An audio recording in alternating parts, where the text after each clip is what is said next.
Welcome to the Austin Downbeat. It feels so good to be back, and it feels so good to be back with Jennifer Foster from Jennifer Foster and the Audacity, a fairly new project. Welcome, Jennifer. Hi, thanks for having me. So good to have you. Looking forward to getting to know more about you. Um, I feel like we've been in the same room together. I definitely have felt your vibe. I have listened to what you have out there in the ethers of recordings of your voice, and I am absolutely in love with your voice. And I want to know more. I want to know everything, really. So let's kind of dive in just because we'll start with Jennifer Foster and the Audacity. It's your new project. It is built of like some of the most incredible human beings and musicians. So tell us about how this project came together and how those people, the people that are in it, got put in it. Yeah, Jennifer Foster and the Audacity is my powerhouse band, as I like to call it.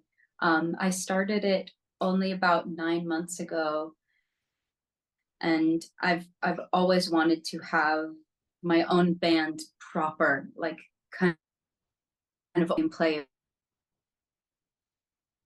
and I want people to fall in love with the band as it is.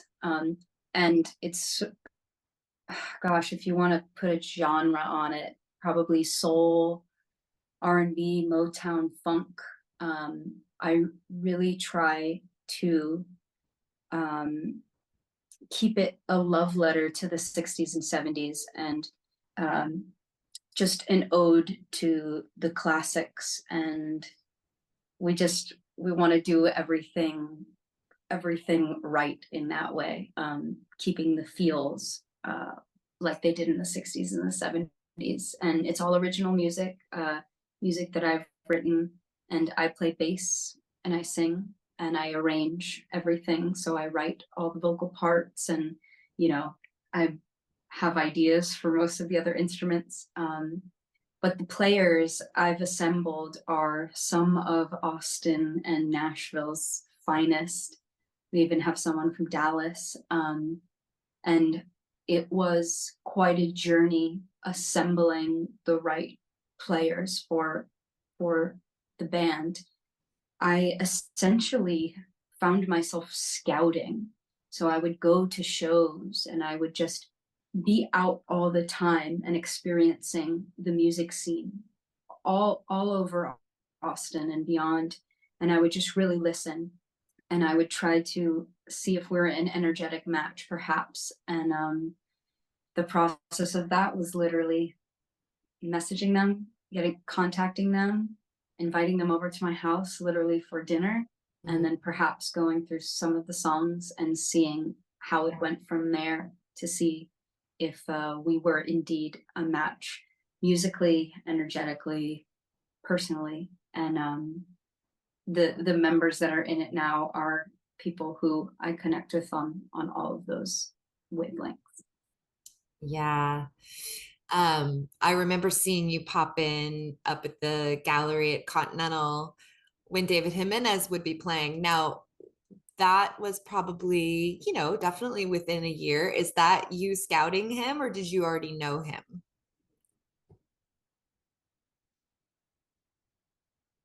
That's a great question. I David Jimenez was actually the first person I ever reached out to for any of this. My partner Robert and we I only picked up the bass about 3 years ago, and it was to be able to play with him and hold my own and be able to be an instrumentalist as well as vocalist, because vocals were first for me and writing. But I picked up the bass, and Rob and I did a power trio together with our friend Tony for about 2.5 years. And then there was a time where I was ready to move forward and do my own project, my own songs. And Robert and I, while a great match, I he and I would kind of butt heads stylistically sometimes. And I had seen David actually play with Robert. And I was so taken with everything about that man. Like, just the person he was, his writing, his voice, the way he plays guitar, the slide, like, and ultimately the soul that David has. I felt he was the first person I felt in Austin would be a perfect match for me. And I talked to Robert. I said, I'm going to move forward. And Rob and I are the strongest. Like, the fact that we split ways and now we still play together is like, we're even better. And so David comes in and out of the band as well. And so I'm sure at the gallery I was scouting him in some way. And I credit David's shows to being an inspiration to me. David is such a muse to me. When I go into a the last Jimenez show, his shows are an example of what I pray that the energy will be like at my shows. Completely free, just so in the music, and people in their sensuality as well, and just cannot help but groove. So David Jimenez, he knows he's my muse. Yes, I know. I love him so much too. And I echo all of that. I always call those Friday nights going to church, you know? Yeah. Yeah. It's amazing. Where do you come from? You make this seem so easy. Like there's just something about you that this all feels very much in line with what you're supposed to be doing in life. This feels really easy for you. I could be totally wrong. I might be, but I mean, just deciding to pick up the bass, and that was only 3 years ago, and being so good.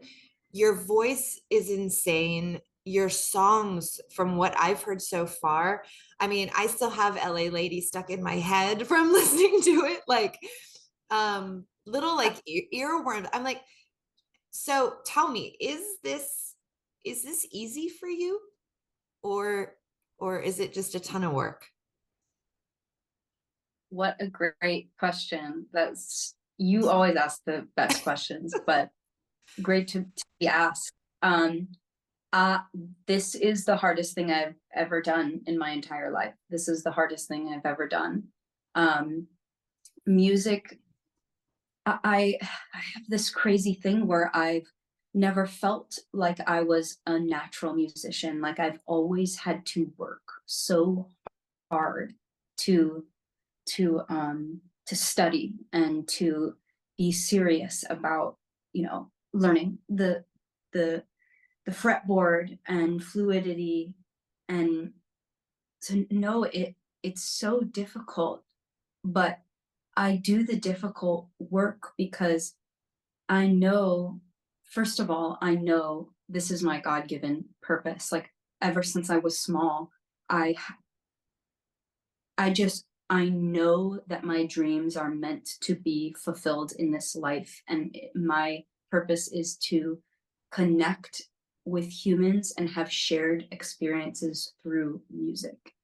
And to me, there is no turning back from that. So no matter how difficult it feels, I cry all the time. This is so hard, but I must keep going. I must.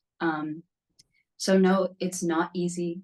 There's so much more to music and a band and all that than learning the notes and singing and all that. It's interpersonal. It's gosh, communication is key, business skills. But yeah, I do all the hard work because if you're a musician, you know that you're chasing this feeling of the moments when you're on stage where you feel connected to something higher, and it takes over you, and your practice and your work and all the hours you've spent, it all culminates finally to this effortlessness. And so I guess maybe the ease perhaps looks like when I'm tapping into the work. So long answer, but No, I love it. And I I'm half surprised, typically when someone makes something look so easy, it just means that they work so hard at perfecting, the 10,000 hours and just really putting in the time. And I mean, are you a naturally disciplined person? Are you are you an organized person? Because this does take way more than just writing the songs and singing the songs. I mean, there's that whole other side to what you do that requires discipline and logistics and communication, like you said. Does that kind of stuff come naturally to you, or do you really find like you have to work real hard at that stuff too? the discipline and the organization and the communication, they all come naturally to me. I'm really lucky to have that, and as well as the business skill comes completely naturally to me. And I can separate those things from being super personal sometimes, but the super personal part is the music. But yeah, naturally disciplined for sure. Yeah. Let's talk about your voice because it's so good. And I mean, do you obviously it's good because you wouldn't step on stage if you didn't think it was good enough. But what's your journey with your voice? You mentioned that you've known from a young age that this is what you wanted to do. What's the journey been with your voice as your main, up until 3 years ago, right? That was your main thing. So what's the relationship with your voice and how has that evolved over time in your life? The relationship with my voice was, I mean, my mom found me singing as early as I can remember. Mm, Videos of me like 1 and 2 singing like nonstop and shaking my hips and like just like in the zone. So definitely started young, and my earliest inspirations were definitely soul singers. Like I remember being moved by Aretha Franklin and like Jennifer Holliday. And I remember I grew up in musical theater, so I I felt that I was supposed to resonate with like the classics, Oklahoma and like Carousel, Rodgers and Hammerstein musicals, but it was a little difficult for me to resonate because I kept looking at shows like Little Shop of Horrors and like Dreamgirls and like Memphis, and couldn't I couldn't close my ears to those. I was obsessed. mm, And then I started I started hearing orchestras when I was growing up and doing musicals, and that sort of sealed the deal for me with like arranging. mm, So I would use my voice to arrange parts, and that would help me communicate with other instruments. But growing up, I in theater, I sometimes felt squished, like I was supposed to sing a certain way in musicals, light and soprano-y, because I'm this little 5 foot white girl. But I found myself wanting to sing like Aretha. I wanted to sing the songs that I would be canceled for singing now, like I wanted to sing those soul songs. And honestly, it wasn't up until recently that I felt the permission to do that. And the permission was only to be given by myself to myself. But I think for a very long time, I've been scared of the power that my voice has. I've been shy about it.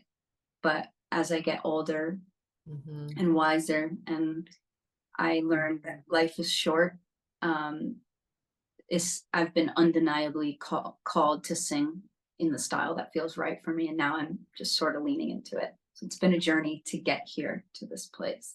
I'm so glad that you're here at that place. And I'm so glad that I get to be here for it, you know? that I get to listen because your voice is so good.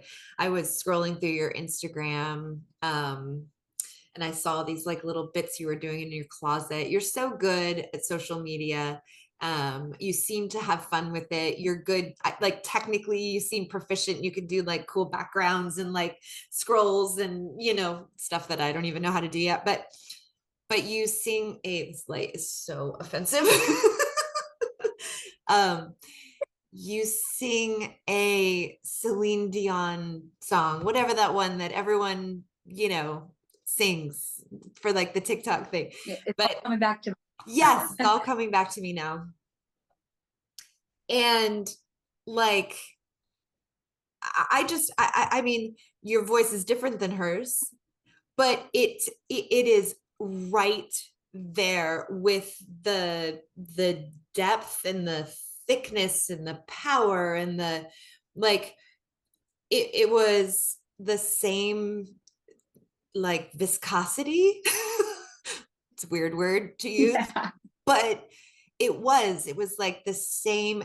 And I was like, shit, like get it, girl. So my point in saying all of this is that you should be singing the songs that you can sing from your toes. You should be, because you are so capable of that. And again, it just seems to come out so easily out of your mouth. Like it's effortless. Damn it. Oh my gosh. Thank you. I love it so much. I know you're working so hard. I appreciate all your hard work, but from my side of the mirror, um, God, you make it look so easy. And so, you know, I love it. I love the duality of all of this. And I love having conversations about it because there are two sides to this mirror. You have one Yes. very unique perspective as the one doing the work and the the adventure it takes to stand in front of that mirror, right, and give the output. And then we have a very specific relationship with the other side and the reception of what you're giving us. And so both are so important. And I just find all of that really fascinating because what I think is never what you're actually experiencing, you know? It never is. It never is. And I speak to some of my heroes and my favorite people, and David included, where it's like, wow, you think like you're like, David, it's never been better. And he'll be like, it was rough for me. And that's me all the time. You know, people are like, Jen, your best performance yet. And I'm like, my worst performance yet. 100%.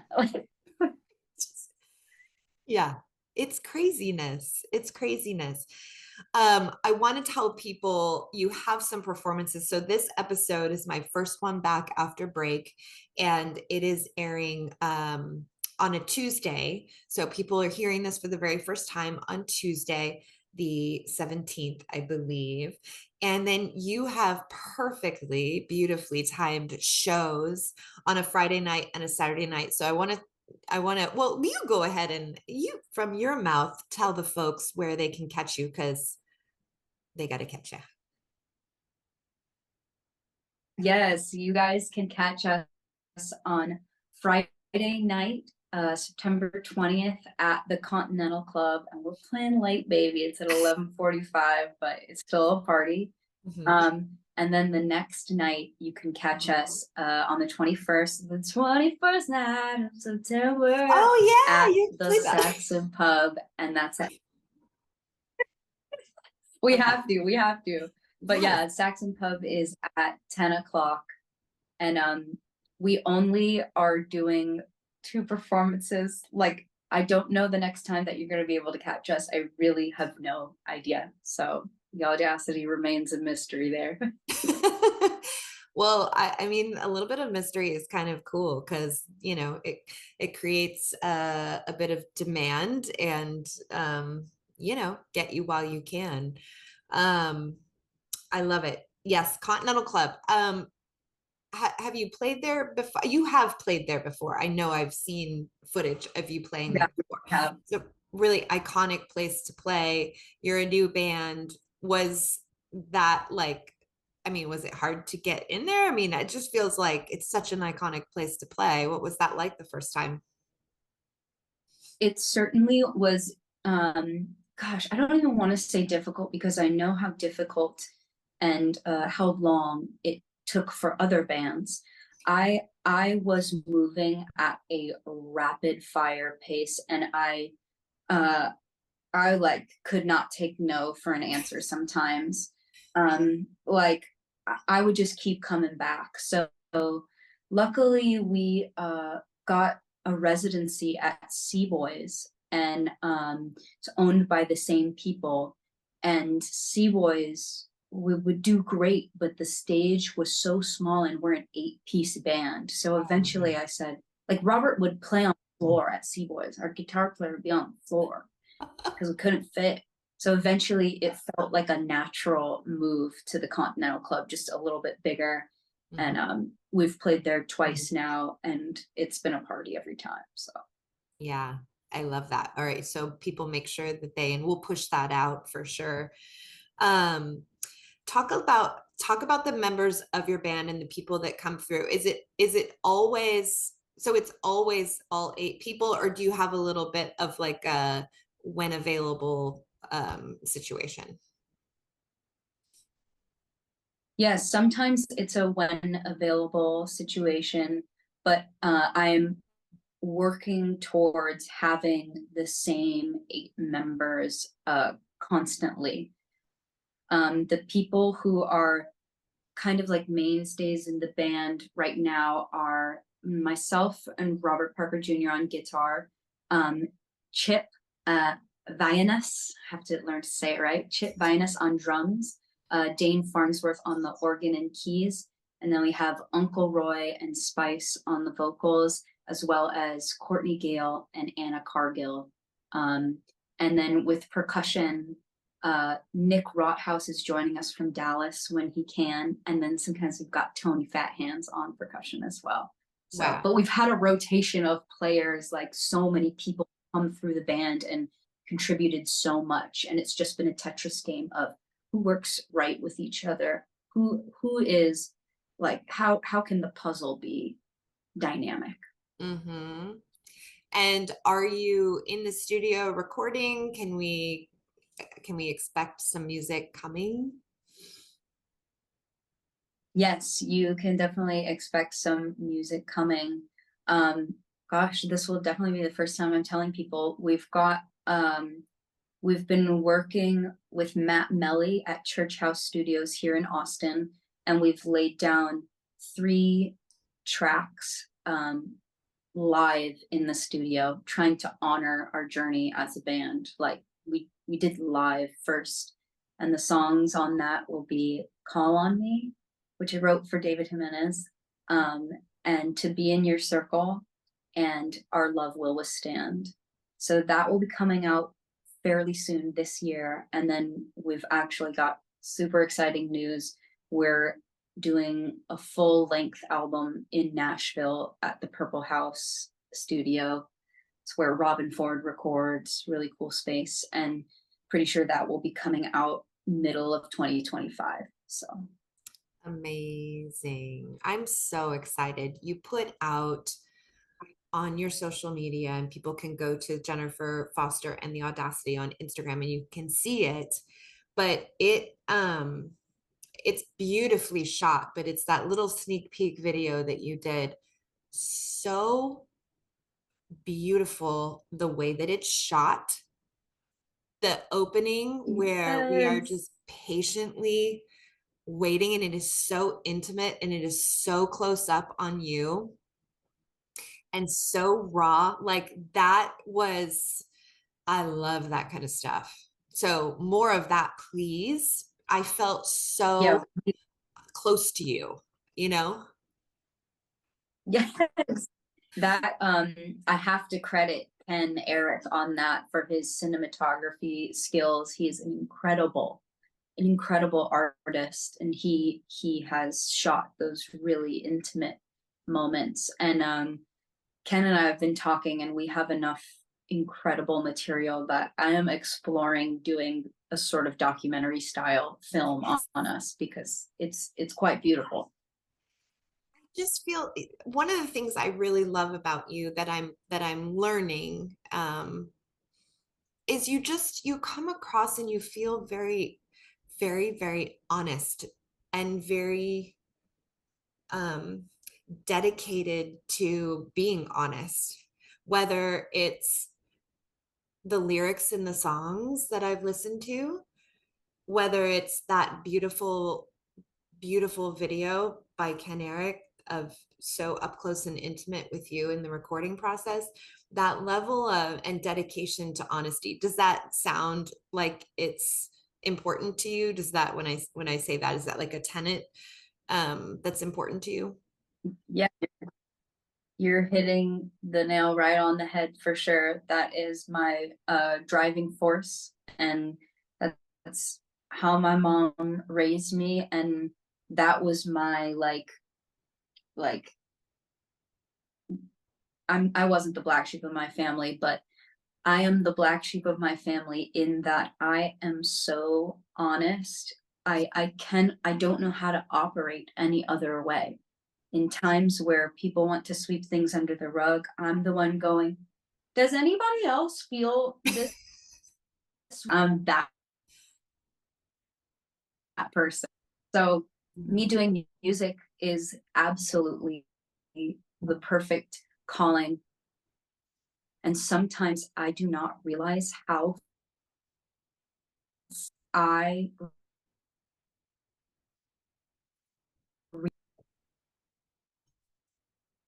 how much I'm affecting someone, because I'm watching someone cry in the audience, and I'm like, oh, they're really listening. Wow, what I'm saying is really heavy. I haven't thought about that in a while. Mhm.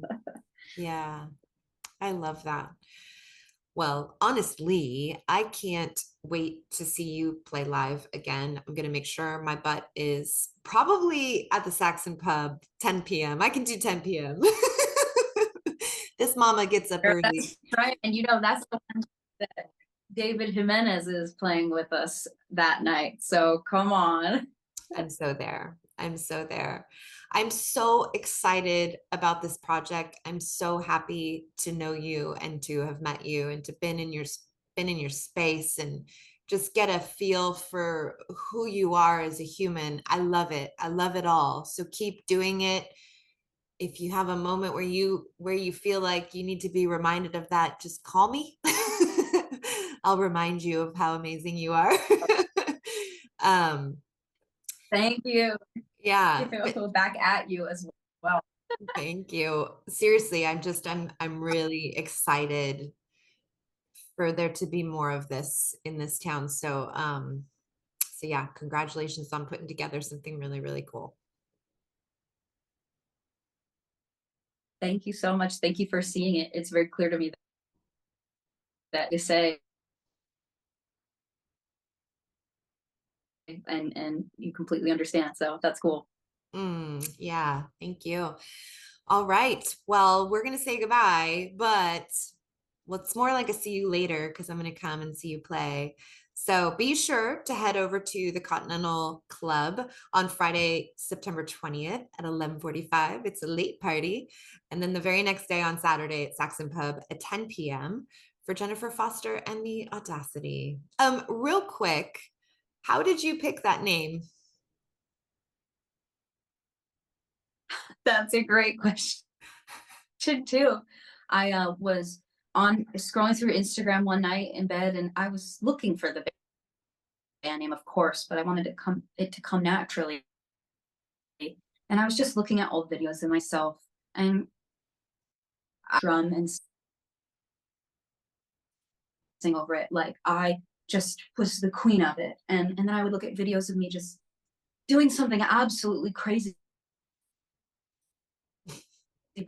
And I messaged Rob some of the videos, and I said, the audacity of me And I said, Jennifer Foster and the Audacity. And then I text David Jimenez immediately, and he said, it's perfect. I love it. It is perfect. So perfect. Well, on that note, we will say goodbye. Congratulations on putting together an amazing project. I can't wait to see more and more of it. And we'll see you soon for sure, Jennifer. Thank you. Thank you so much, Kat. I'm so excited. Thank you. You're welcome. All right, that does it for this first episode back from summer break, and we will see you guys next time. Bye bye.